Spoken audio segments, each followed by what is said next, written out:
حضرات، جب حضور سیدنا خواجہ غریب نواز نئے اجمیر شریف میں آئے تو انہوں نے خیمہ لگایا ہوا تھا، اور حضور سیدنا خواجہ غریب نواز کا ایک معمول تھا کہ وہ عصر سے لے کر مغرب تک رویا کرتے تھے۔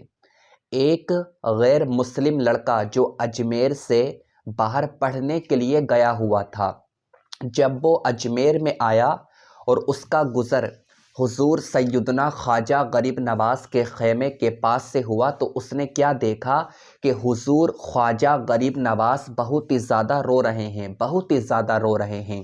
اپنی ماں کے پاس میں جاتا ہے اور اپنی ماں سے پوچھتا ہے، اے ماں، میری پیاری ماں، تو مجھے یہ بتا، آخر مسلمانوں کا گرو روتا کیوں ہے؟ یہ مسلمانوں کا بابا روتا کیوں ہے؟ رونے کی وجہ کیا ہے؟ رونے کا ریزن کیا ہے؟ تو ماں نے کہا، بیٹا تو یہ بات مسلمانوں کے گرو سے جا کر کے پوچھ لے۔ اب وہ لڑکا آتا ہے، غیر مسلم ہے، حضور خواجہ غریب نواز کے پاس میں آتا ہے اور کہتا ہے، اے مسلمانوں کے گرو، اے مسلمانوں کے بابا، میرا گزر جب آپ کے خیمے کے پاس سے ہوا تو مجھے آپ کے رونے کی آواز آ رہی تھی۔ آخر رونے کی وجہ کیا ہے؟ رونے کا ریزن کیا ہے؟ تو حضور خواجہ غریب نواز نے ارشاد فرمایا، میں اپنے مرشد کی محبت میں روتا ہوں۔ ایک مدت میں نے اپنے مرشد کے ساتھ میں گزاری ہے، اب میرے مرشد کا وصال ہو چکا ہے، مجھے اپنے مرشد کی یاد آتی ہے، میں اپنے مرشد کی محبت میں روتا ہوں، میں اپنے مرشد کے پیار میں روتا ہوں۔ اب وہ لڑکا کہنے لگا، میں بھی رونا چاہتا ہوں، میں بھی آپ کی طرح رونا چاہتا ہوں۔ حضور سیدنا خواجہ غریب نواز نے ارشاد فرمایا، اگر تو رونا چاہتا ہے تو دو شرطیں ہیں۔ پہلی شرط یہ ہے مسلمان ہو جا، کلمہ پڑھ لے۔ دوسری شرط یہ ہے میرا مرید ہو جا، میں تجھے رونا سکھا دوں گا۔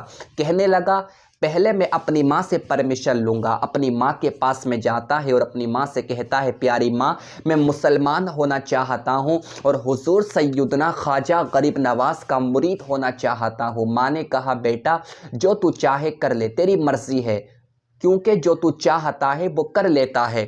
ماں نے پرمیشن دی۔ وہ غیر مسلم لڑکا حضور سیدنا خواجہ غریب نواز کے پاس میں آتا ہے۔ حضور سیدنا خواجہ غریب نواز نے اس کو کلمہ پڑھایا اور اپنا مرید بنا لیا۔ اب وہ ہر وقت حضور سیدنا خواجہ غریب نواز کے ساتھ میں رہتا، کھاتا تو حضور خواجہ غریب نواز کے ساتھ میں کھاتا، نماز پڑھتا تو حضور خواجہ غریب نواز کے ساتھ میں نماز پڑھتا، ہر کام حضور خواجہ غریب نواز کے ساتھ میں کیا کرتا تھا۔ اس کو حضور سیدنا خواجہ غریب نواز کے قرب کی عادت ہو چکی تھی۔ کچھ دنوں کے بعد میں حضور سیدنا خواجہ غریب نواز نے ارشاد فرمایا، اب میں تجھے 3 دن کے لیے چھٹی دیتا ہوں، تو اپنے گھر جا۔ کہنے لگا، کوئی ایشو نہیں ہے، کوئی پرابلم نہیں ہے، میں 3 دن کے لیے اپنے گھر چلا جاتا ہوں۔ جب وہ اپنے گھر پہنچا تو اس کا دل نہیں لگ رہا تھا، اس کو بہت ہی زیادہ خواجہ غریب نواز کی یاد آ رہی تھی۔ رات کا وقت ہوا، ماں نے کہا، بیٹا کھانا کھا لے، مگر وہ کھانا نہیں کھا رہا تھا۔ اپنے گھر کی چھت پر چلا جاتا ہے اور چھت پر بیٹھ کر بہت ہی زیادہ رو رہا ہے۔ ماں جاتی ہے اور پوچھتی ہے، بیٹا کیوں رو رہا ہے؟ رونے کی وجہ کیا ہے؟ رونے کا ریزن کیا ہے؟ تھوڑا بہت کھانا تو کھا لے۔ کہنے لگا، میں کھانا نہیں کھاؤں گا ماں، مجھے اپنے مرشد کی یاد آ رہی ہے، مجھے اپنے مرشد کی یاد ستا رہی ہے، میں جب تک حضور خواجہ غریب نواز کا چہرہ نہیں دیکھ لوں گا میں کھانا نہیں کھاؤں گا۔ ماں نے کہا، بیٹا تو بتا میں کیا کروں؟ بیٹا کہنے لگا، ماں تو حضور خواجہ غریب نواز کے پاس میں جا اور ان سے جا کر کے کہہ دے کہ وہ مجھے اپنے پاس واپس بلا لے۔ ماں حضور خواجہ غریب نواز کے پاس میں آتی ہے اور عرض کرتی ہے، اے مسلمانوں کے گرو، اے مسلمانوں کے بابا، میں یہ نہیں جانتی ہوں کہ آپ کی محبت کا اثر میرے بیٹے پر کیسا پڑ گیا ہے، مگر میں اتنا جانتی ہوں میرا بیٹا آپ کے بنا زندہ نہیں رہ سکتا ہے، میرا بیٹا آپ کے بنا زندہ نہیں رہ سکتا ہے، وہ آپ کو بہت زیادہ یاد کر رہا ہے، وہ رو رہا ہے۔ حضور خواجہ غریب نواز نے ارشاد فرمایا، آج تو پہلا دن ہے، میں نے اس کو 3 دن کی چھٹی دی ہے، 3 دن کے بعد میں تم اس کو میرے پاس میں بھیج دینا۔ ماں واپس آ جاتی ہے اور کہتی ہے بیٹا حضور خواجہ غریب نواز نے یہ ارشاد فرمایا ہے کہ 3 دن کے بعد میں تو ان کے پاس میں چلے جانا، وہ ابھی منع کر رہے ہیں۔ مگر بیٹا بہت ہی زیادہ رو رہا ہے، کہتا ہے ماں تو پھر سے ان کے پاس میں جا، اب اگر حضور خواجہ غریب نواز نے مجھے نہیں بلایا تو میں مر جاؤں گا، میں مر جاؤں گا، میں ان کے بنا زندہ نہیں رہ سکتا، میں مر جاؤں گا۔ اللہ اکبر۔ جب بیٹے نے مرنے کی بات کی تو ماں بھاگتی ہوئی حضور خواجہ غریب نواز کے پاس میں جاتی ہے اور کہتی ہے اے مسلمانوں کے گرو، اے مسلمانوں کے بابا، میرے بیٹے کو بلا لو ورنہ میرا بیٹا مر جائے گا، میرا بیٹا جی نہیں سکے گا۔ حضور خواجہ غریب نواز نے ارشاد فرمایا جا تو اپنے بیٹے کو بھیج دے۔ اب جیسے کہ ماں گھر پر پہنچی اور اپنے بیٹے سے کہتی ہے بیٹا تو جا، تجھے تیرے مرشد نے بلایا ہے، وہ بھاگتا ہوا اور روتا ہوا حضور خواجہ غریب نواز کے پاس میں پہنچ جاتا ہے۔